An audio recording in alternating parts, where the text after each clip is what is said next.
Halo, selamat datang di pembahasan kita kali ini. Coba deh, bayangin situasi ini. Kamu baru aja bangun tidur, ngambil HP, terus iseng buka aplikasi mobile banking, atau ngecek berita ekonomi pagi. Tiba-tiba, boom! Kamu ngeliat nilai tukar dolar ternyata udah menembus angka yang lumayan bikin jantungan. Pasti kamu langsung mikir, wah, ada apa nih sama ekonomi kita? Nah, di penjelasan kita hari ini, kita bakal ngupas tuntas laporan ekonomi terbaru soal pelemahan nilai tukar rupiah. Kita nggak cuma bakal ngeliatin angka-angka ngebosenin, tapi kita bakal cari tahu gimana sih dinamika global yang ruwet itu bisa benar-benar berdampak langsung ke isi dompet kita sehari-hari. Oke, mari kita bahas lebih dalam. Coba lihat angka ini. Rp17.550 per dolar AS. Bayangin perasaan kagetnya pas buka aplikasi keuangan dan ngelihat angka proyeksi setinggi ini kan? Bikin nahan nafas pastinya. Ini bukan sekedar angka acak yang numpang lewat di layar kamu loh. Ini adalah realitas ekonomi yang sekarang lagi membayangi kita. Wajar banget kalau ada sedikit rasa panik secara finansial waktu kurs nyentuh titik ini. Tapi tenang dulu, jangan panik berlebihan. Karena kalau kita paham apa akar masalahnya, kita bakal bisa meresponsnya dengan jauh lebih bijak. Biar nggak makin cemas, kita petakan dulu ya alur obrolan kita. Ibarat riak air, kita bakal telusuri dari luar sampai ke dalam. Pertama, soal rupiah yang menuju 17.550. Terus kedua, kita bedah 3 pemicu utamanya. Ketiga, gimana langkah intervensi dari Bank Indonesia. Keempat, dampaknya ke keseharian kita. Dan terakhir, kelima, kesimpulan serta disclaimer. Bagian pertama, rupiah menuju 17.550. Laporan dari IDX Channel yang mengutip pengamat pasar uang Ibrahim Aswebi memproyeksikan angka ini. Nah, hal yang paling menarik dari slide ini adalah coba deh kamu perhatiin pergerakannya. Ini tuh bukan lompatan yang tiba-tiba kejadian dalam semalam loh. Kita bisa lihat pergerakan pelan tapi pasti, mulai dari 17.346, terus merangkak naik mendekati 17.400, sampai akhirnya para analis dengan penuh kehati-hatian memproyeksikan angkanya bisa nyentuh 17.550.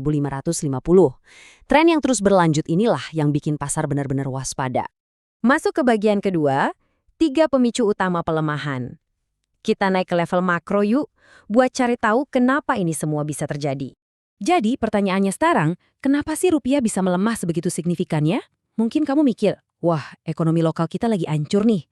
Tapi ternyata, nggak gitu loh. Percaya atau enggak, tekanan paling gila justru datang dari luar negeri. Nilai tukar mata uang itu ibaratnya sensitif banget sama suasana hati dunia. Dan kebetulan, panggung global saat ini tuh lagi nggak stabil banget, alias super volatil. Kalau kita rangkum dari laporan yang ada, pemicunya itu pakai aturan 3 nih, atau 3 faktor utama yang saling nempel satu sama lain. 3 raksasa ini adalah ketegangan geopolitik di Timur Tengah, kemudian kebijakan tarif impor di Amerika Serikat, dan yang ketiga, naiknya harga minyak dunia. Oke, biar nggak pusing kita bedah satu-satu ya. Kita mulai dari faktor pertama, yaitu kondisi geopolitik di Timur Tengah. Intinya gini, pas konflik internasional lagi memanas, insting pertama para investor global itu cuma satu, nyelamatin uang mereka. Mereka bakal panik dan cepat-cepat narik dana dari negara-negara berkembang yang dianggap beresiko tinggi, ya termasuk Indonesia ini. Terus uangnya dikemanain?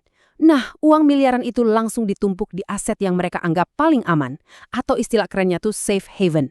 Dan tebak siapa yang pegang gelar itu? Yap, dolar Amerika Serikat.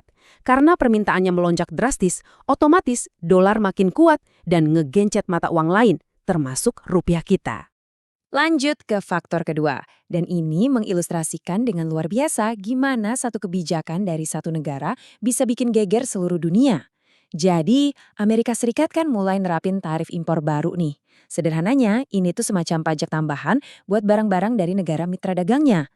Efeknya apa? Jelas, ini memicu ketidakpastian perdagangan global. Nah, di tengah situasi pasar yang lagi bergejolak dan penuh tanda tanya ini, investor lagi-lagi milih cari aman. Mereka narik modal lagi dari negara berkembang, yang mana ngasih pukulan telak kedua buat nilai tukar rupiah. Nah, faktor yang ketiga ini tuh ibarat efek domino dari naiknya harga minyak dunia. Logikanya gini, pas minyak mahal, otomatis biaya logistik dan produksi di mana-mana ikut meroket kan? Ini ujung-ujungnya bikin inflasi naik di berbagai negara. Nggak terkecuali di Amerika Serikat. Nah, buat ngelawan inflasi ini, Bank Sentral AS alias The Fed harus nahan suku bunga mereka tetap tinggi. Suku bunga tinggi ini yang bikin investasi pakai dolar AS jadi kelihatan super seksi dan menggiurkan banget di mata investor. Hasilnya, investor pada berbondong-bondong bawa uang mereka balik ke pasar Amerika dan dolar pun makin perkasa, nggak tertandingi. Oke, kita masuk ke bagian ketiga. Langkah intervensi Bank Indonesia. Tadi kan kita udah ngomongin badai makroekonomi di luar sana. Sekarang kita turun ke strategi pertahanan di dalam negeri. Di tengah gempuran 3 badai global tadi, Bank Indonesia itu ibarat benteng pertahanan terakhir kita. Mereka ngelakuin langkah yang namanya intervensi pasar. Jadi gini, analoginya, bayangin pasar lagi kehausan banget sama dolar. Nah, biar harga dolar nggak makin terbang nggak karuan, BI ngebuka berangkas cadangan devisanya, terus menjual dolar ke pasar. Langkah ini bikin pasokan dolar nambah, jadinya tekanan ke rupiah bisa sedikit diredam. Intervensi BI ini lumayan cepat dan presisi buat nahan benturan. Nah ini ada tapinya, asalkan kondisi global tadi nggak memburuk terlalu ekstrim ya.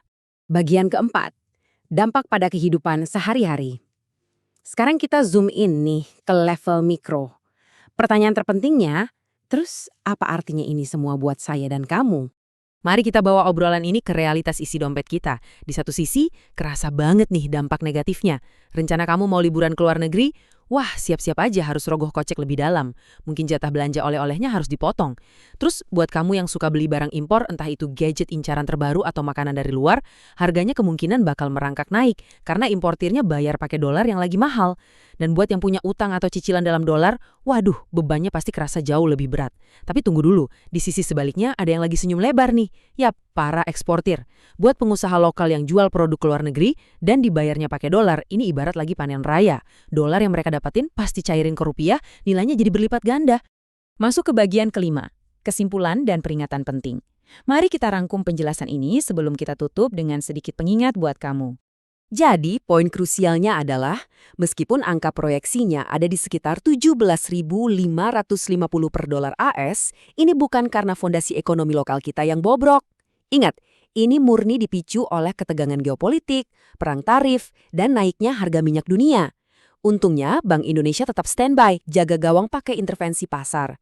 Ini jadi bukti nyata kalau ekonomi kita tuh nggak hidup di dalam gelembung. Kita ini benar-benar terhubung dengan dunia luar yang dampaknya kerasa banget pas kamu beli barang impor atau pas mau traveling. Melihat betapa gampangnya arus global ngacak-ngacak nilai uang di dompet kita, saya mau ninggalin kamu sama satu pertanyaan yang lumayan bikin mikir nih. Di tengah dunia yang super terkoneksi dan penuh ketidakpastian kayak sekarang, langkah apa yang bakal kamu ambil mulai hari ini buat menyesuaikan strategi keuangan pribadi kamu supaya tetap tangguh? Oke, sebelum kita benar-benar berpisah, saya harus menegaskan satu hal penting dengan sangat serius. Semua yang kita obrolin hari ini murni hanya untuk tujuan edukasi. Ini sama sekali bukan saran keuangan atau ajakan buat beli dan jual aset apapun. Kondisi pasar global itu bisa berubah dalam hitungan detik, dan performa di masa lalu tuh nggak pernah bisa ngejamin hasil di masa depan. Selalu biasakan buat ngelakuin riset kamu sendiri atau do your own research, dan pastiin kamu konsultasi ke profesional keuangan bersertifikat kalau mau ambil keputusan finansial yang besar. Terima kasih udah nongkrong bareng di penjelasan kali ini.